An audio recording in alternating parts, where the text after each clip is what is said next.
안녕하세요, 유수입니다. 오늘은 관계의 내공 시리즈 두 번째 시간입니다. 오늘 여러분들과 함께 할 내용은요, 관계의 내공 중에서 관계의 내공이 깊어지는 소통의 기술, 그 안에서 나를 함부로 하는 나쁜 관계 대처법이라는 제목으로 여러분들과 유익한 시간을 함께 하도록 하겠습니다. 썸네일 제목에 제가 참기만 해야 하나요? 나쁜 관계 대처법이라고 넣어놨거든요. 여러분들은 어떠세요? 나쁜 관계가 있죠, 주변에. 너나 할 것 없이 있습니다. 우리가 이제 아침 눈 뜨면서부터 밤에 잘 때까지 이제 정말 혼자서만 있기는 굉장히 힘들거든요. 어쩌다 그럴 수 있는 날은 있지만 그야말로 생존을 위해서는 누군가와 만나고 함께 이야기를 나누고 어떻게 일을 함께 하고 굉장히 이제 그런 어떤 상황들이 벌어지는 게 인간사잖아요. 그러다 보면 이제 사람과 전혀 접촉하지 않고 지낼 수는 없는 거고요. 그러다 보면 내 의도와는 달리 나쁜 관계도 생겨나기 마련입니다.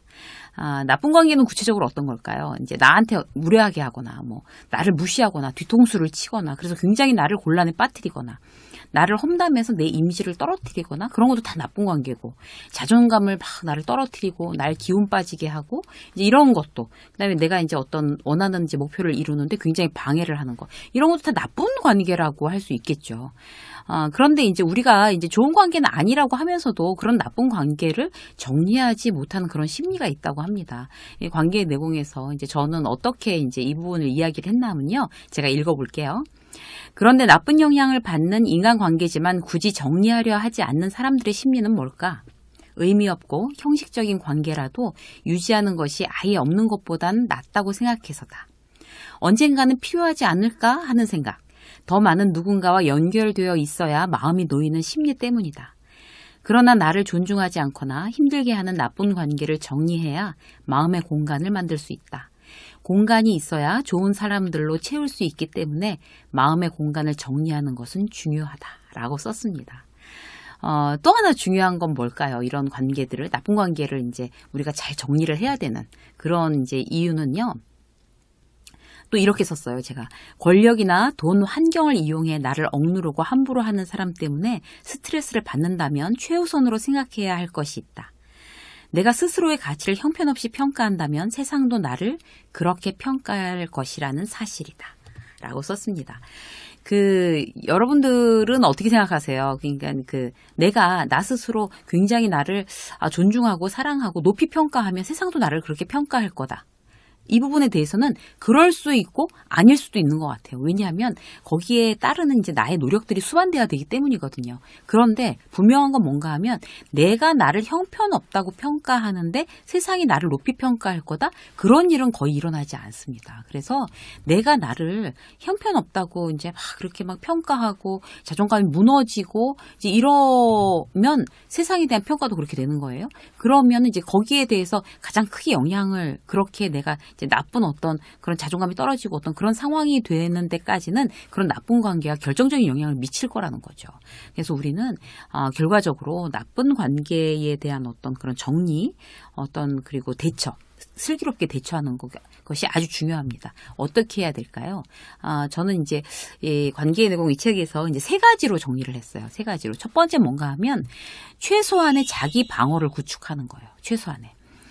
혹시 나한테 함부로 하는 사람한테 이제 대들었다가 그러니까 막 이제 그런 선배나 아주 그냥 인성이 안 좋은 직장 상사나 선배나 아니면 또 어떤 그야말로 가족들도 있죠. 사실 이제 시집 식구들 또 있을 수 있고 처가 식구들도 있을 수 있고 이렇잖아요. 그러면 그렇게 싸움 일으켰다가 본전도 못 찾을 거야. 그렇게 하지 않는 것만 못할지도 몰라. 라든지 아니면 괜히 소란 떨어서 오히려 더 분란만 일으키고 망신만 당할지 몰라. 특히 회사에서.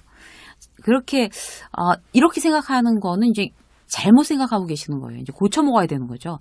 이제 갈등을 회피하는 거. 그냥 좋은 게 좋은 거라고 생각하는 거, 그거는 내 스스로에 대해서 굉장히 비겁한 일이라고 그렇게 이제 스스로 이제 탁 이렇게 깨어 있으셔야 됩니다. 그래서 예를 들어서 이제 그 배우자의 어떤 그런 막 함부로 말하고 막 정말 그 무례하게 하고 이런 정말 너무 결혼 생활을 불행하게 하는 어떤 그런 상황을 그냥 꾹 참고 내가 애들을 봐서 그냥 산다라든지 아니면 이혼할 것도 아닌데 뭐 그냥 그런 나쁜 관계, 계속 부부관계가 나빠지는데도 그런 걸 꾹 참고만 있는다고 결국 해피엔딩이 올까요?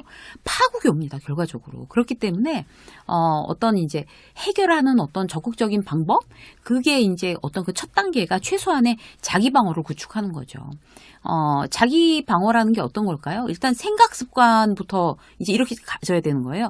누구도 나를 모욕할 권리는 없다. 그렇게 내버려 두지 않겠어! 라고 결심을 하는 거죠. 그런 어떤 부분이 중요해요. 그래서 이제 최소한의 자기 방어 같은 경우는 이런 거죠. 상대가 지속적으로 이제 나한테 모욕을 가할 경우에, 지금 무례한 말씀하고 계십니다. 알고 계시죠? 라고 얘기해 주셔야 돼요. 그러니까, 어떻게 그러죠? 연습하셔야 돼요. 연습. 그런 얘기 듣고 막 집에 와서 막 뭐 맨날 며칠 울고 불고 이런 거 전혀 의미 없어요. 그러니까 그 자리에서 얘기해 주셔야 돼요. 그게 그때는 뭔가 이제 좀 나한테 더욱더 불이익이 오는 것 같다고 느낄 수도 있지만 사실 이제 장기전으로 볼 때는 굉장히 나 스스로 그 사람과의 관계를 아주 깨지도 않으면서 서로 예의를 지킬 수 있게끔 경고하는 그런 어떤 이제 자발적인 노력이 되겠습니다. 선배님 선 넘으셨어요? 라고 얘기해 주는 거. 더 심한 경우에, 아주 무례하게 할 경우에 지금 한 말씀 다시 한번 해주시겠어요? 제가 좀 메모를 해놔야 될 것 같아서요. 라고 해서 메모장을 딱 드세요. 노트를. 다시 한번 말씀해 주세요. 제가 메모를 좀 해놔야 될 것 같아서요. 라고 하면 완전히 뭐 상대의 그런 이제 본인이 그렇게 무례한 사람이면서도 이거 완전 또라이 아니야? 이렇게 생각을 하면서도 이렇게 탁 긴장하고 더 이상 그런 식의 어떤 무례를 범하지 않는 그런 어떤 경고를 메시지를 날릴 수 있습니다. 그래서 나를 위한 어떤 최소한의 방어, 어떤 그런 마음가짐 그리고 실제로 행동 이런 걸 구축하셔야 돼요. 자, 두 번째 뭔가 하면요. 해를 끼치는 관계는 과감히 끊어내는 거예요. 그러니까 뭐 오랜만에 만난 그런 이제 동문 선배가 뭐 오랜만이야. 그 회사 아직 다녀? 뭐 거기는 사람 얼굴이나 인성 안 보나 보지? 하하 이렇게 웃었다고 치자고요. 그러면 거기에서 탁 정색을 하잖아요. 그러면 농담이야. 장난을 정색하면서 받는 건 넌 여전하다. 얼마나 무례하게 농담하는 거예요. 그죠? 그렇게 무례하게 나한테 이제 계속 그런 어떤 식의 어떤 아주 그야말로 막되먹은 어떤 그런 이야기를 막 던진다든지 그래 놓고 거기에 대해서 정색하면 나 이상한 사람을 만든다든지 아니면 집요하게 나한테 불가능한 일을 청탁한다든지 아니면 선후배의 이간질에 막 동원시킨다든지 이런 건 다 해를 끼치는 관계예요. 과감히 끊어내야 될 관계들. 그리고 뭐 거짓된 뒷담화로 뭐 내가 일일이 해명하고 돌아다니게 만드는 어떤 그런 경우. 그런 어떤 이제 악연이 지속된다면 이제 끊어내는 게 맞죠. 끊어내는 게 맞는데 아예 그렇게 안 보고 살 수 없는 뭐 직장이라든지 아니면 굉장히 좀 이렇게 가깝게 계속 이제 얼굴을 봐야 되는 선후배라든지 하는 경우에는 마음으로부터 끊어내는 게 굉장히 중요합니다. 마음으로부터. 그래서 저 사람은 나하고 이제 더 이상 인연이 아닌 거야. 저 사람하고는 완전히 정서적으로 멀어지겠어. 그러니까 저 사람이 무슨 얘기를 하더라도 이제 그 부분에 대해서는 나랑 전혀 관계 없는 걸로 받아들이겠어. 라고 하는 어떤 그런 이제 최소한의 어떤 그런 심리적으로 끌어내기라도 하셔야 되는 거죠. 주변 선후배를 봐서라든지 내 이미지는 그럼 또 뭐가 돼? 라든지 하는 그런 아니란 생각은 스스로 화를 자초하게 됩니다. 자, 세 번째 볼까요? 때론 무시가 답이다. 관계 내공에서 제가 그렇게 얘기를 했습니다. 이렇게 써 있어요. 그 악의적인 상대의 공격에도 이제 참 이게 끊을 수 없는 경우, 이제 심리적으로 탁 멀어지라고 제가 말씀드렸잖아요. 근데 심리적으로 멀어지는 거 이외에도 이제 아예 무시해버리는 것도 이제 답이 될 수가 있어요. 근데 이제 직장에서 특히 그렇죠. 그 직장 상사나 뭐 선배나 동료가 나를 계속 괴롭히고 공격한다고 당장 내일부터 안 보고 살 수가 없는 거잖아요. 그러니까 최소한의 이제 자기 방어했어요. 그리고 나서 마음으로부터 정서적으로 멀어졌어요. 그리고 나서 또 하나 할 수 있는 방법 무시하는 거예요. 그러니까 예를 들어 볼게요.